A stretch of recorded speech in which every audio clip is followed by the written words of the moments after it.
अरे सुनो, मेरे लिए भी कॉफी ले आना।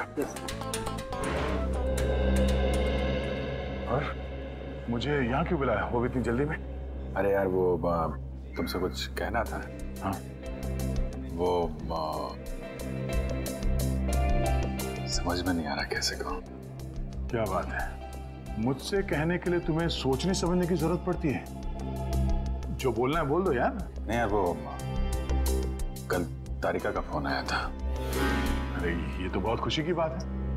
अच्छा अच्छा, तो उसने कुछ ऐसा कह दिया जिसकी वजह से तुम परेशान हो और तुम्हें मेरी सलाह की जरूरत है। तो श्रेया आज घर पे है। तो उसको देखने एक लड़का आ रहा है। Sir coffee.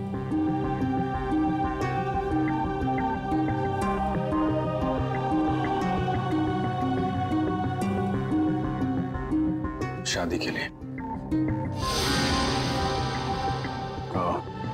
रियली? अच्छा है। अच्छा है? क्या अच्छा है? और कुछ नहीं कहना? मैं क्या कहूं?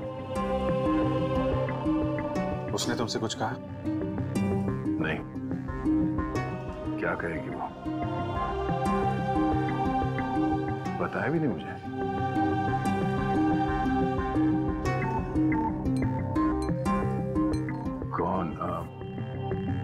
कौन है वो? उसके पिताजी के दोस्त का बेटा है। आज शाम 4 बजे वो लोग आ रहे हैं उसके घर पे। अच्छा है, श्रेया के लिए अच्छा है।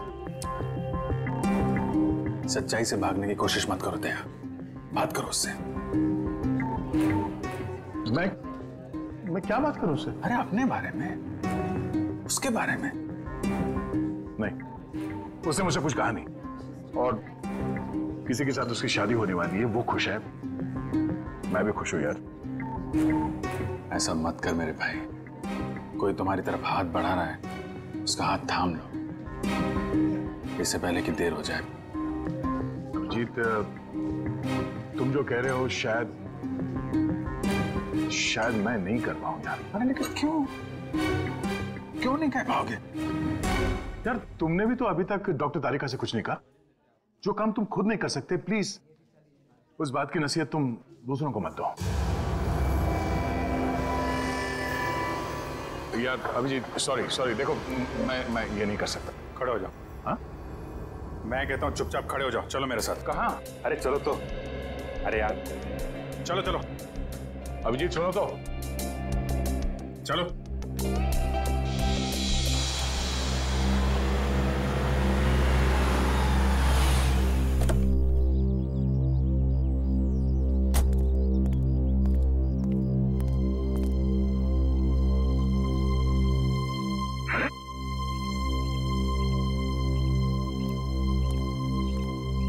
ओ भाई साहब, कहाँ खो गए? यार मैं सोच रहा हूँ मैं यहाँ आया क्यों? यहाँ क्यों आए? भाई साहब, आप यहाँ श्रेया से बात करने आए। मैं श्रेया से क्या बात करूंगा? अच्छा अब ये भी मुझे बताना पड़ेगा कि क्या बात करनी है? चलो भाई। यार मेरी समझ में कुछ नहीं आ रहा। एक मिनट, यहाँ से गेट तक पहुंचोगे ना, सब समझ में आ जाएगा क्या बोलना है और क्या नहीं। चलो भैया। मेरी समझ में कुछ नहीं आ रहा अभिजीत, प्लीज। अरे चलो।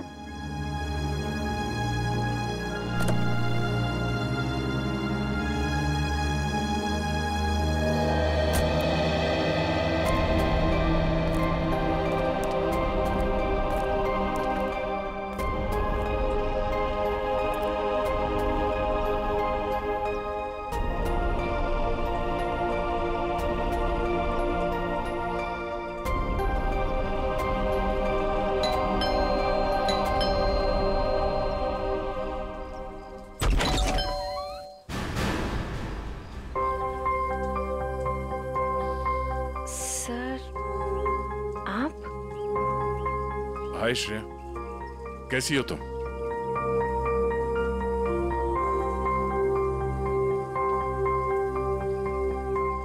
क्या बात है सर?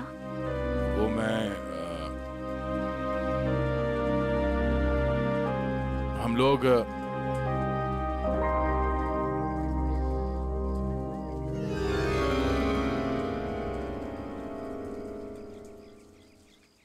अभिजीत सर?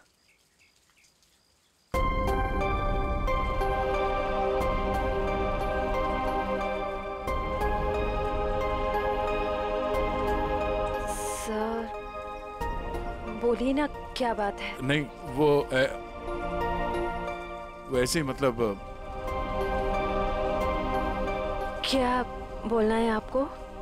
हाँ, हम लोग ऐसे मतलब। अरे बेटे, कौन है?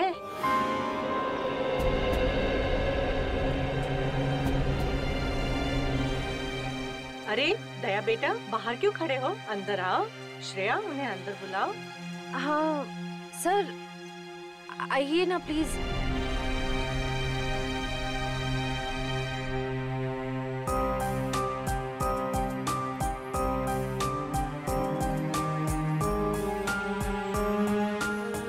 Sir please.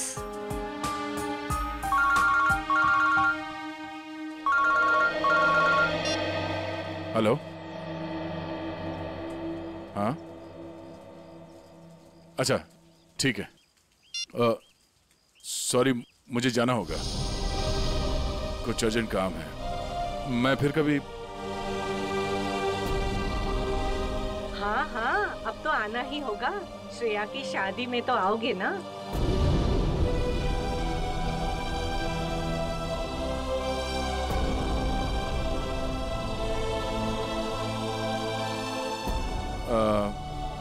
ठीक है, मैं फिर कभी आ जाऊंगा। Okay, bye.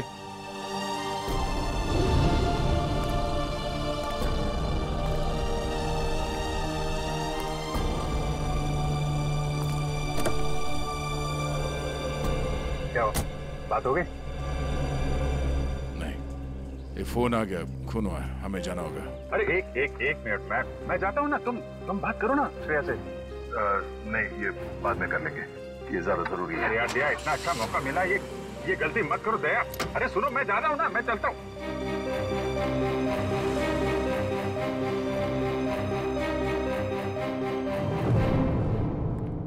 लाश किधर है?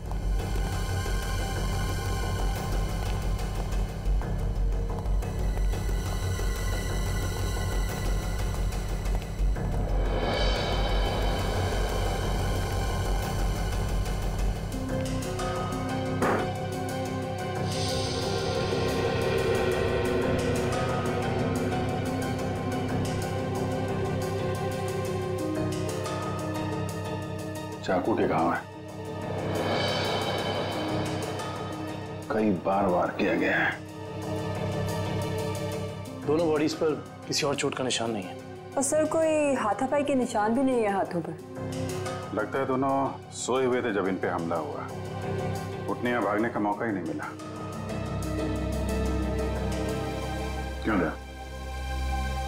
हाँ, काफी तेजी से मारा है खूनी ने दोनों को अंधाधुंध। छटपटा कर दम तोड़ दिया होगा दोनों ने। सर, खूनी के एक्सेस ज्यादा भी हो सकते हैं।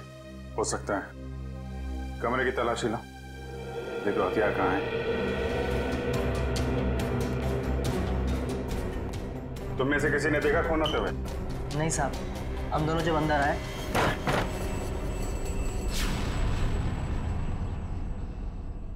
साहब!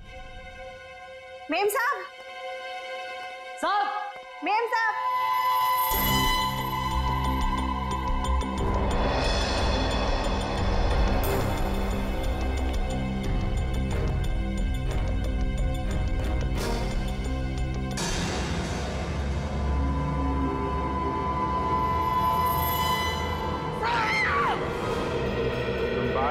घर के अंदर खून हो गया है?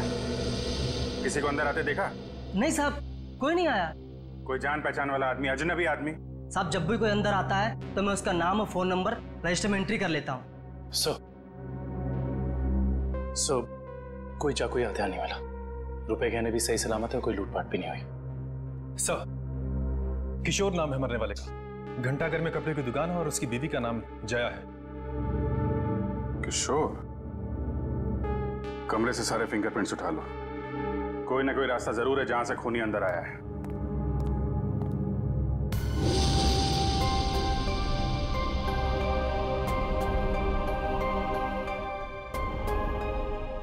एक श्रेया आपके लिए खास है और एक श्रेया दया सर के लिए खास है।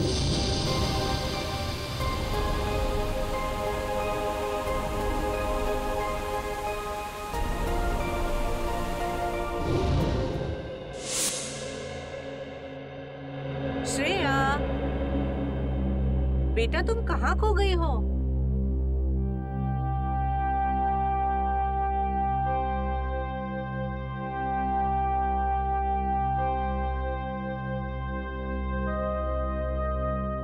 दरअसल आंटी, श्रेया अपने आने वाली जिंदगी के सपनों में खो गई है, इसलिए कुछ बोल नहीं रही।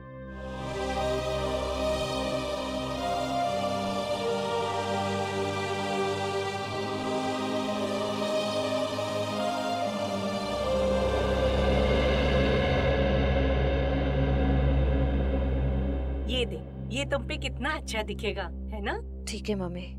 लाइए। अरे वाह, आज हमारी बिटिया कितनी अच्छी लग रही है ना?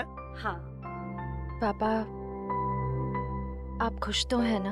हाँ बेटा, और तुम भी कितनी खुश लग रही हो।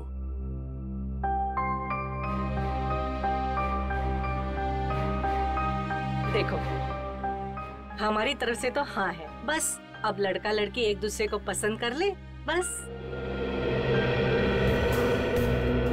ऐसा आदमी घर के अंदर घुसा है जिससे घर वालों की पूरी जानकारी थी।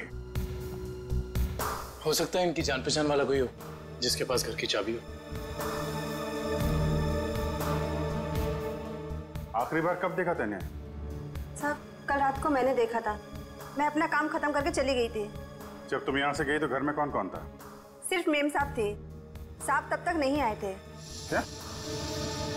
साहब कब आए? साहब करीब 11 बजे आए थे साहब। अच्छा, तुम दोनों के अलावा घर में कोई था नहीं, बाहर से कोई आदमी अंदर आया नहीं, तो फिर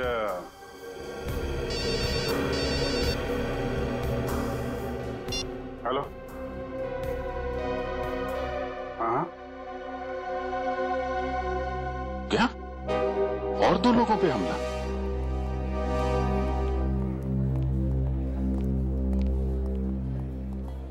डॉक्टर साहब, मैं एसीपी प्रद्युमन सीआईडी से। डॉक्टर साहब, आपके यहाँ प्रशांत और प्रेमा ये पति पत्नी को एडमिट किया है। उन्हें चाकू से मारा गया है। उनके बारे में पूछताछ करनी है। सर, वो दोनों हस्बैंड वाइफ की बच्चों की कोई उम्मीद नहीं थी, इसलिए मैंने किसी का इंतजार किए बगैर इलाज शुरू कर दिया है। हस्बैंड को हमने बचा लिया है, लेकिन वाइफ की तबीयत अभी भी नाजुक है। फिर उन दोनों को लाया किसने यहाँ पर? ये बंगले का वॉचमैन। अच्छा, सुनो दोस्त, क्या नाम है तुम्हारा? रमेश। क्या हुआ वहां पर, बताओ जरा।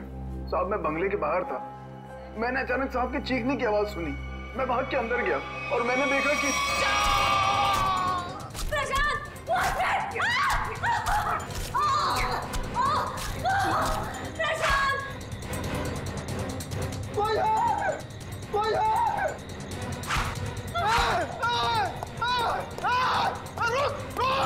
मैंने साहब उसका पीछा किया, पर वो अंधेरे में गायब हो गया।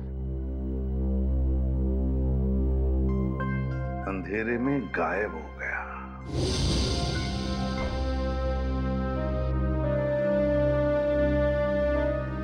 श्रेया, क्या सोच रही? अपनी किस्मत पे हंस रही थी। मतलब? मैं एक ऐसे इंसान का इंतजार कर रही थी जिसके बारे में मुझे ये भी नहीं पता कि वो मुझसे प्यार करते भी हैं या नहीं। मगर श्रेया? मगर क्या पूर्वी? तुमने देखा ना वो कैसे चले गए। मैं समझती हूँ कि काम आ गया था, लेकिन अभिजीत सर थे ना, वो अभिजीत सर को भी तो भेज सकते थे ना। श्रेया, हो सकता है वो तुमसे बात करने आए हो। तो फिर कुछ कहा क्यों नहीं? कुछ तो कह सकते थे वो। 2 मिनट की बात थी। समथिंग।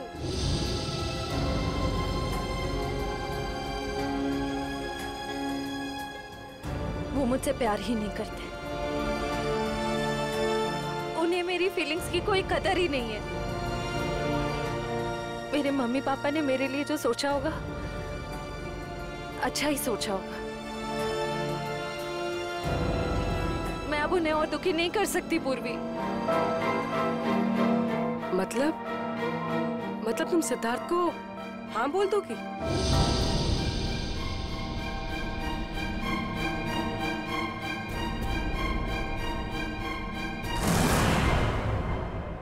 प्रशांत जी,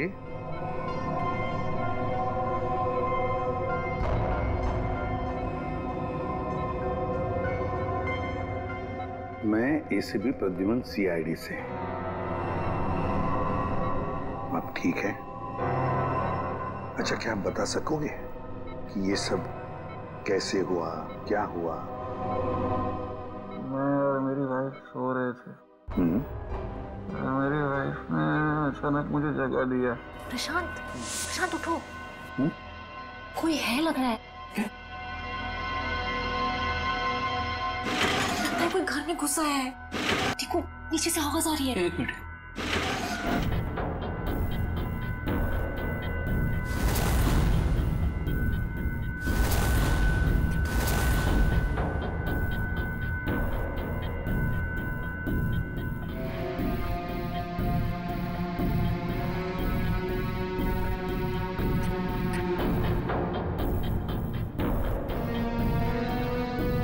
प्रशांत, मुझे डर लग रहा है। प्रशांत, डरो मत, जरा बैठो, मैं हूं ना।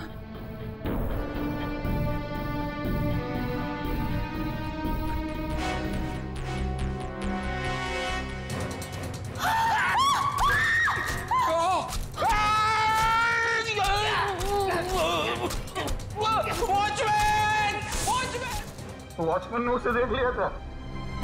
वो बहुत डर गया था, तो वो भागने लगा। और फिर कुछ याद नहीं आ रहा है। ठीक है, कोई बात नहीं, कोई बात नहीं। अच्छा, एक छोटा सा सवाल। आपने उस कोनी का चेहरा तो देखा होगा ना? नहीं, जल्दी हो गया, कुछ दिखाई नहीं दिया। चलो ठीक है, आप आराम कीजिए और जल्दी ठीक हो जाइए। मैं आपसे वादा करता हूं कि हम उस खूनी को जरूर पकड़ लेंगे। मेरी वाइफ तो ठीक है ना? आप चिंता मत कीजिए। कविन,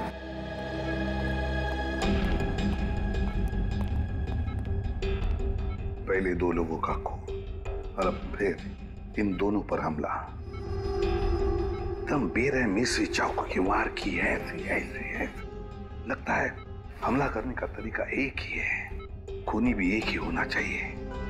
सर, ये जो भी हमलावर है ये सीरियल किलर भी हो सकता है। हाँ, हो सकता है। काम करो काबिल, प्रशांत के घर का बाहर का जो एरिया है ना, अच्छी तरह से छान मारो। देखो, खूनी ने भागते वक्त कोई ना कोई सबूत तो छोड़ा ही होगा। कुछ ना कुछ तो जरूर मिलेगा। देखो अच्छी तरह से। फ्रेडी, मुझे अच्छी तरह से याद है, 10-15 साल पहले एक आदमी इसी तरह से खून करता था। इसी तरह से बेरहमी से चाकू के वार किए उसने लोगों पर, और फिर उसे उम्र कैद की सजा भी हो गई। जरा देखो, पता लगा है कहां पर वो इस वक्त और उसका नाम क्या है? Yes sir.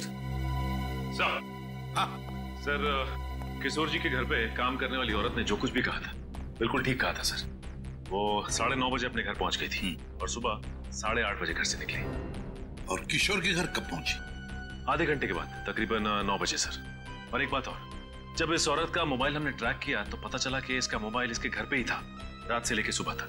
अच्छा, और वॉचमैन? सर, वॉचमैन का तो कोई भी क्रिमिनल रिकॉर्ड नहीं है। आसपास वालों का कहना है कि बहुत ही शरीफ आदमी हो सर। सर ये देखिए सर, 15 साल पहले जिनके खून हुए थे वो इस आदमी ने किए थे। नाम है पुनीत, उम्र 30 साल, सेंट्रल जेल में है। और सर ये उनके फोटो है जिनके खून हुए हैं। इनके शरीर पर भी ठीक वैसे ही चाकू के निशान है जैसे अभी मिली लाशों पे है। इस चाकू से वार किए थे उसने।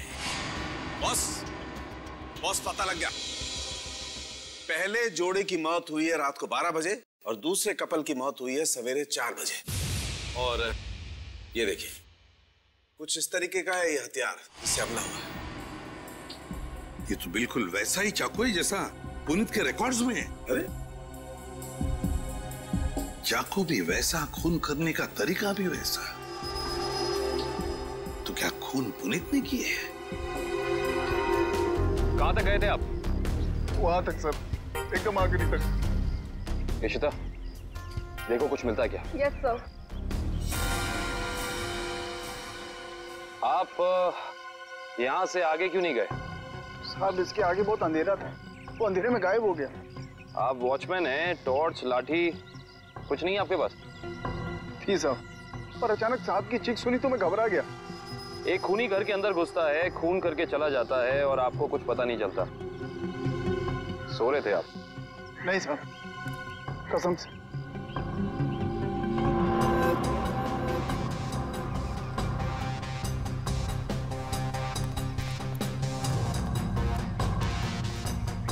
सर। हाँ करण। सर कमरे और खिड़कियों पर से सारे फिंगरप्रिंट ले लिए सर। गुड। हाँ इशिता।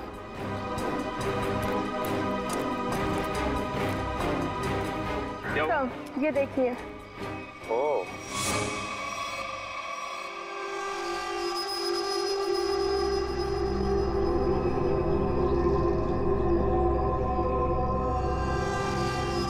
चाकू।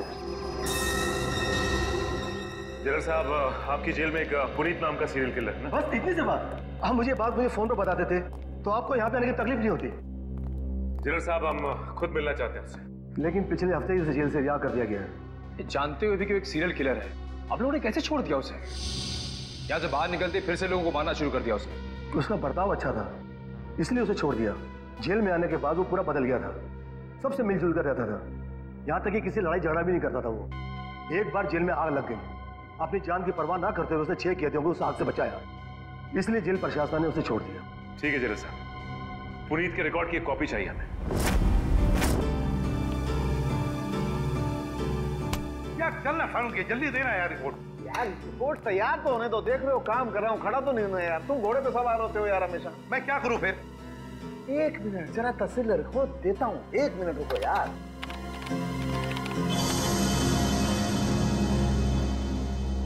नहीं हो रहे, ये फिंगरप्रिंट्स मैच नहीं हो रहे। क्या?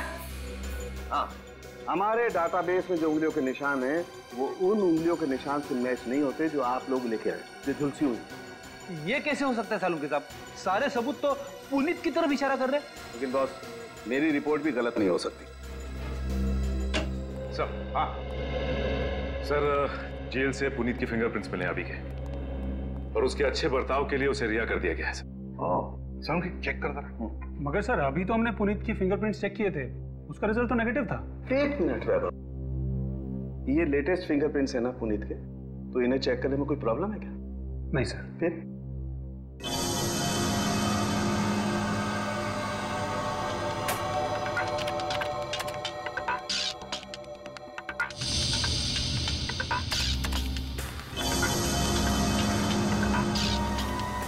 हाँ बॉस, ये फिंगरप्रिंट्स मैच हो गए।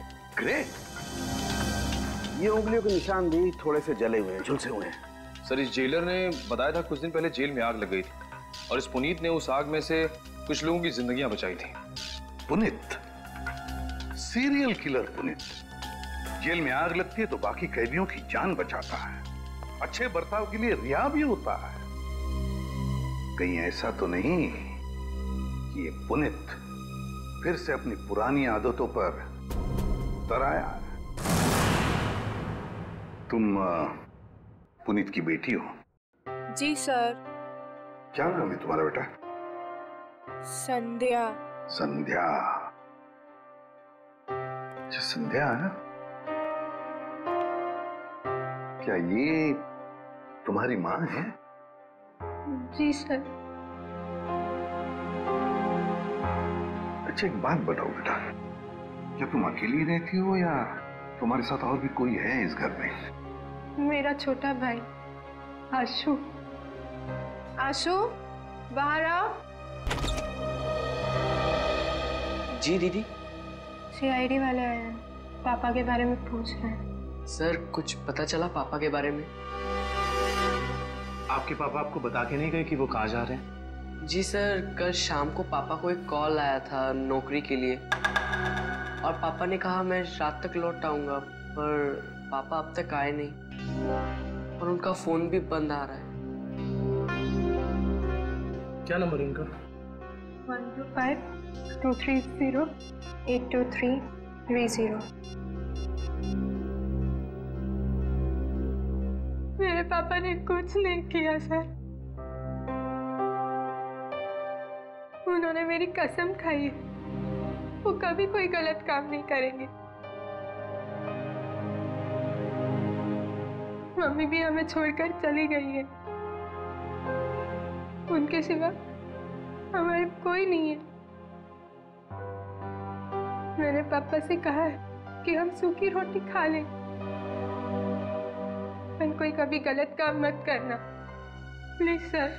मेरे पापा को कुछ मत करना, अब वो सुधर गए, वो कोई बुरे काम नहीं करते। अब तो दुनिया वाले भी हमें ताने देते हैं, कहते हैं इसके पापा खूनी हैं। इनके घर रोज पुलिस आती है, हमसे कोई बात भी नहीं करता। अब तो रिश्तेदारों ने भी मुंह मोड़ लिया है, इसलिए मैंने आप लोग को अंदर बुला लिया ताकि किसी को पता ना चले कि हमारे घर पुलिस आई है। हमारा जीना बहुत मुश्किल हो जाता सर।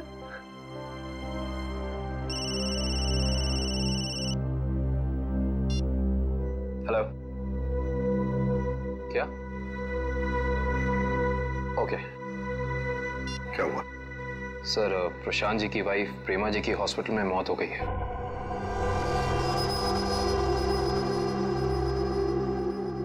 ठीक है, काम करो, पुनीत का फोटोग्राफ सारे पुलिस स्टेशन और चेकनाकों पर भेज दो। मुझे पुनीत चाहिए किसी भी हालत में। सब हाँ।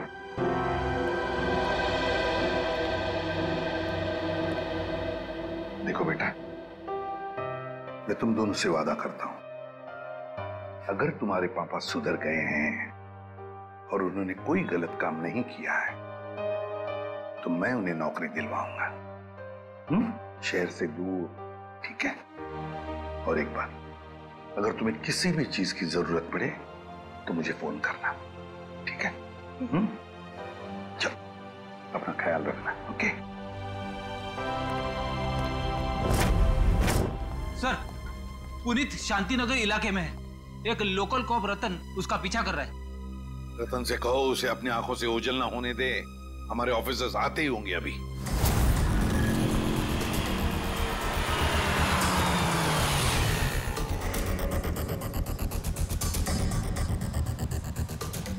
कहाँ है कबूतर? पीछे खड़ा है।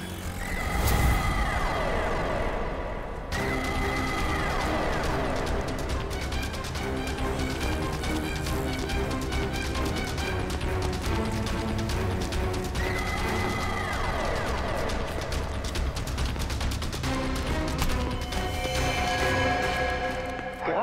क्यों पकड़ रहे मुझे? मैंने कुछ नहीं किया। नाम पुनीत और काम।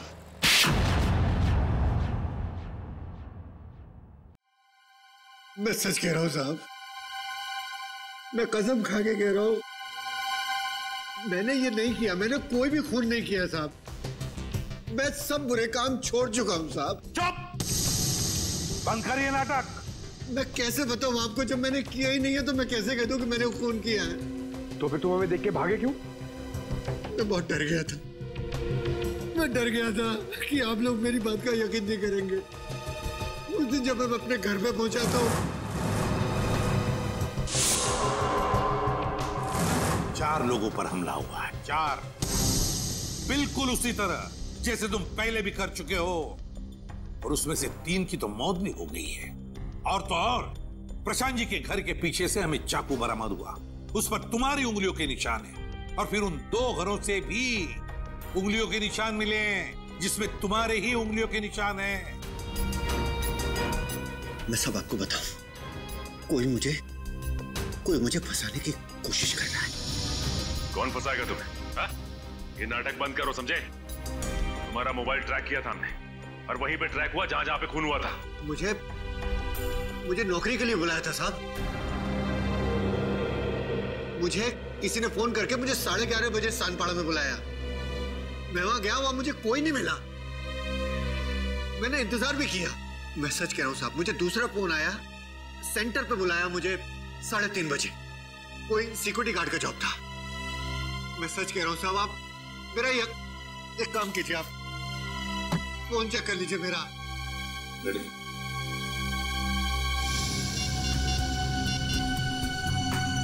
सर, पहला कॉल कल रात को आया था 10:30 बजे और दूसरा आया था 1:45 बजे। दोनों अलग अलग नंबर से कॉल किए गए हैं, अलग अलग लैंडलाइन से। पुनीत, मुझे एक बात का बड़ा ताज्जुब हो रहा है। सिद्धार्थ अपना खुद का बिजनेस क्यों करना चाहता है? वो आपका बिजनेस भी तो संभाल सकता है। इतना बड़ा कारोबार जो है आपका। आपकी बात बिल्कुल सही है भाई साहब, लेकिन सिद्धार्थ ये साबित करना चाहता है कि मेरे सपोर्ट के बगैर वो बिजनेस में टिक सकता है कि नहीं। वैसे भी सारा कारोबार उसी का तो है, कभी भी ज्वाइन कर सकता है। Well Siddharth, I am impressed.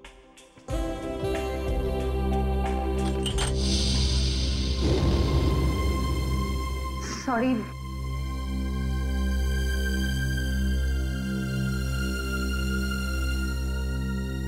चाय कहीं हाथ पे तो नहीं गिरी आपके? नहीं, it's okay।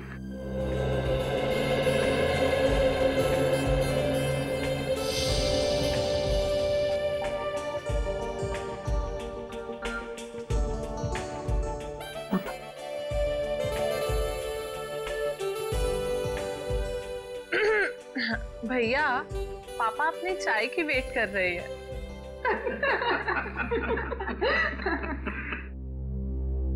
वैसे बेटा, आप क्या करते हो संडे को, I mean, छुट्टी के दिन?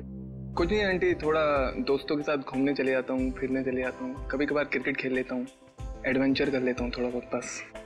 और श्रेया बेटी, आप संडे को क्या करती हो? दरअसल हमारी CID की ड्यूटी में संडे वनडे तो होता नहीं है, तो। पर श्रेया बेटा, शादी के बाद तो CID छोड़ दोगी ना? अपनी सास का हाथ बटाओगी ना घर में?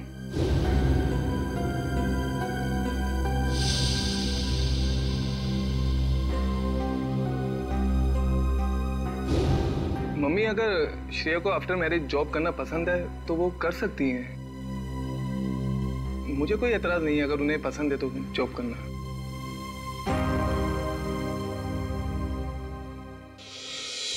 हमारे देश का कानून कहता है कि भले 10 अपराधी सजा से बच जाए, मगर एक निर्दोष को कभी सजा नहीं होनी चाहिए। निर्दोष को सजा नहीं होनी चाहिए। सर, पुनीत को जो 2 फोन आए थे वो रेलवे प्लेटफॉर्म के पीसीओ से किए गए थे, अलग अलग पीसीओ से। अच्छा, तो क्या वाकई कोई पुनीत को फंसाने की कोशिश कर रहा है? और अगर ऐसा है तो फिर वो वही आदमी कर सकता है जो पुनीत के आसपास का है। मैं ऐसे किसी भी आदमी को नहीं जानता सर। पुनीत कोई तो है जो जानता था कि तुम कब जेल से रिहा होने वाले हो, और वो ये भी जानता था कि तुम्हें नौकरी की सख्त जरूरत है। सर, ये बात मेरे और मेरे बच्चों के अलावा कोई नहीं जानता। पुनीत जी जरा ठंडे दिमाग से सोचिए, शायद हम आपकी कुछ मदद कर सकें। सोचो पुनीत। एक लेखक मुझसे मिलने आता था। लेखक? जी सर। क्यों मिलने आता था? वो कह रहा था कि वो मेरे ऊपर किताब लिखना चाहता है। मतलब कि मैं कैसे लोगों को मारता था, मैं क्या सोचता था, वगैरह वगैरह।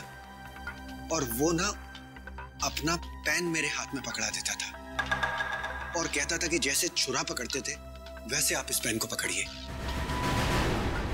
और मैं उस पेन को पकड़ता था, फिर वो मुझसे कहता था कि जैसे छुरा मारते थे वैसे आप मारिए। तो मैं मारता था वैसे, फिर वो अपने मोबाइल पे मेरी फोटो लेता था। वो कोई 6 महीने पहले मुझसे मिलने आया। बाद में 8-10 दिन के बाद में वो गायब हो गया, फिर मुझे कभी नहीं मिला। है कौन ये लेखक? क्या नाम क्या है उसका? दिखता कैसे था? सर नाम तो याद नहीं आ रहा अभी, पर दाढ़ी थी सर उसके, बाल लंबे थे तो चोटी बांधता था और आंखें उसकी नीली थी। तकरीबन सर के जैसी हाइट थी। अच्छा रेडी, नेट से पता लगा। देखो ऐसा कोई लेखक है क्या?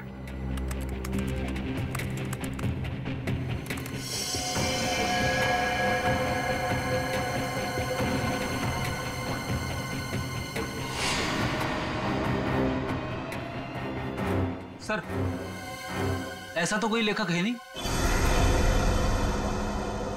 ऐसा कोई लेखक है ही नहीं। ऐसा तो कोई लेखक है नहीं। सर ये भी तो हो सकता है कि ये कोई लेखक ना हो, बल्कि कोई ऐसा बहरूपिया हो जो पुनीत के बारे में सारी जानकारी लेने के लिए आया हो। सचिन, ये बहरूपिया ही है, लेखक नहीं बहरूपिया ही है। इसी ने पुनीत को 2 बार फोन करके बुला लिया था, सिक्योरिटी गार्ड की नौकरी के लिए और कॉल सेंटर पर। भले इसने लैंडलाइन से फोन किया हो, मगर उसके पास सेल फोन तो होगा ही ना। जरूर होगा सेल फोन।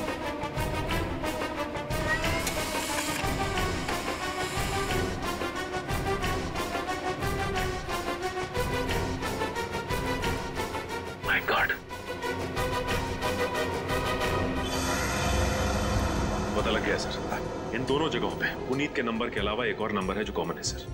10:30 से लेकर 12:30 के बीच ये नंबर सानपाड़ा में था और 3:30 से 5:30 बजे सुबह ये नंबर सेंट्रल में था सर, जहां पे खून हुआ है। तो वे सचिन, पता लगाओ ये किसका मोबाइल नंबर है।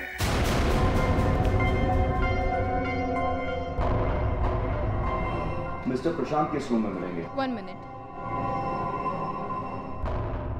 Deluxe room number 4।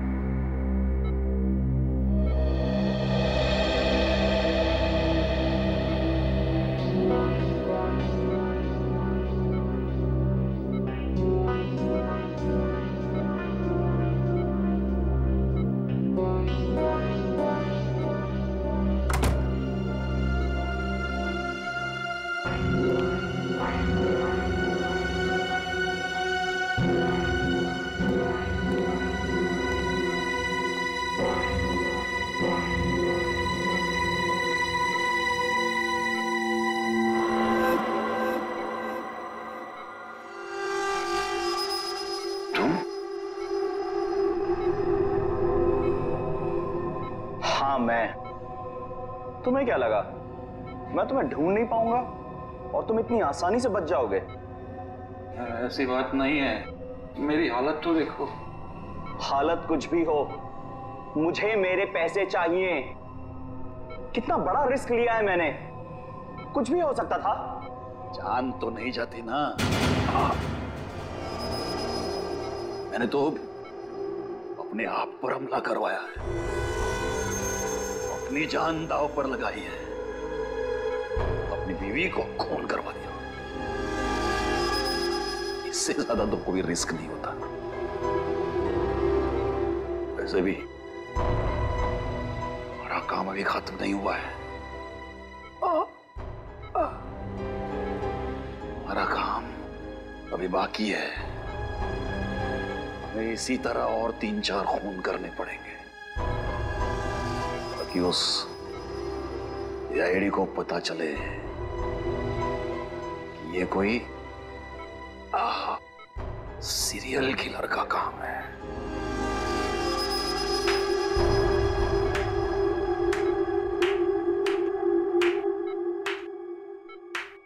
Prashant ji, बहुत खेल खेल लिया, अब हमारी बात। अब हम खेल खेलेंगे तुम्हारे साथ। इसका मतलब है आप लोगों ने हमारी सारी बातें सुनी? हाँ, हमने सब सुन लिया और यही सुनने के लिए हमने खेल भी रचाया था तुम्हें फंसाने का, और फंस गए तुम। इसे जानते हो ना, तुम्हारा आदमी।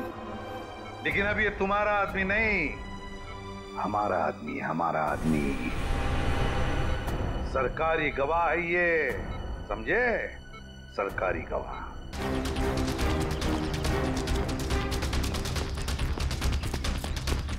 पकड़ो, साथ पकड़ो।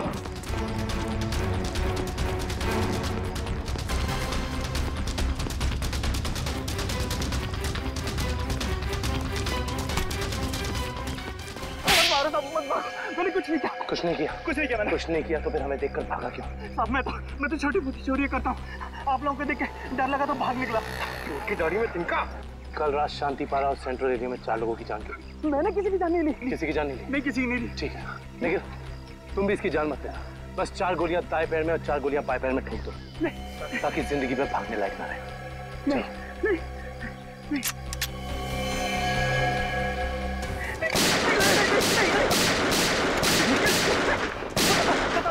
बता दो, मुझे ऐसा करने के लिए किसी ने पैसे दिए। मैंने पैसे लेके खून किया था। और उसके बाद तुमने पुनीत को नौकरी देने के बहाने फोन करके बुलाया उस इलाके में, है ना? जी साहब। किसने दिए थे पैसे? प्रशांत जी। क्या?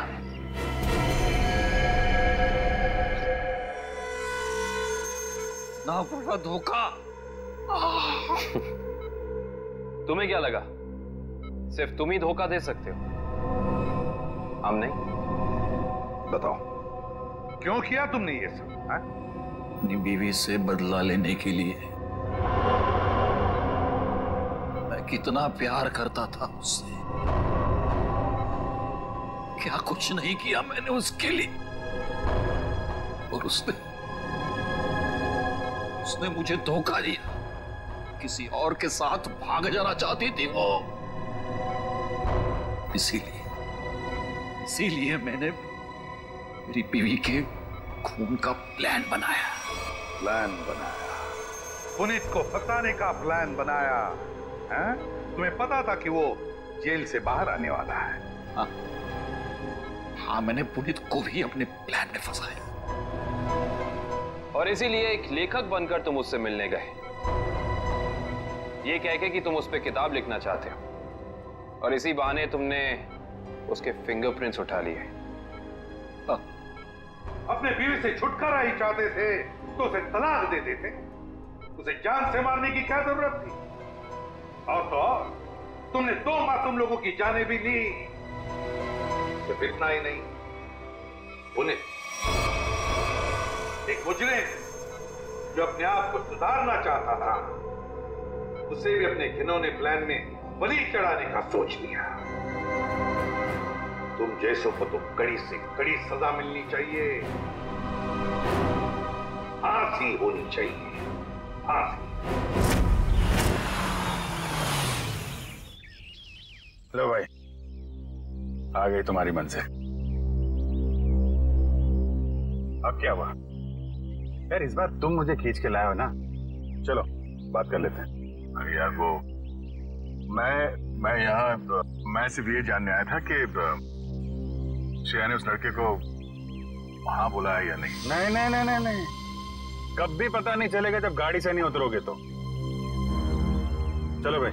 यार अभिजीत, तुम जाके देखो यार, क्या मतलब मैं? हाँ मैं क्यों करूं यार, तुम्हारा काम है, तुम जाओ करो यार। तुम मेरे लिए इतना नहीं कर सकते? अच्छा ठीक है, लेकिन ये उधार रहा है। हाँ बिल्कुल, तारिका से मैं बात करूंगा तुम्हारे लिए। नहीं प्लीज आप दूर ही रहिए, मैं अपना संभाल लूंगा यार। नहीं तुम इधर ही रहो, मैं आता हूँ पता करके।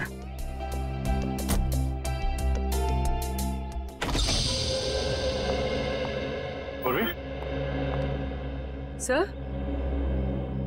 सर आप यहाँ पर?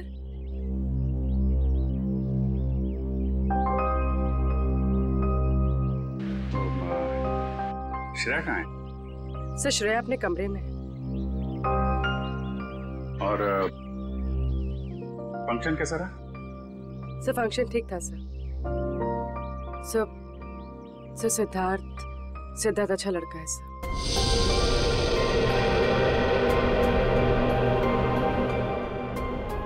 श्रेया ने क्या क्या क्या बोला उसको? सर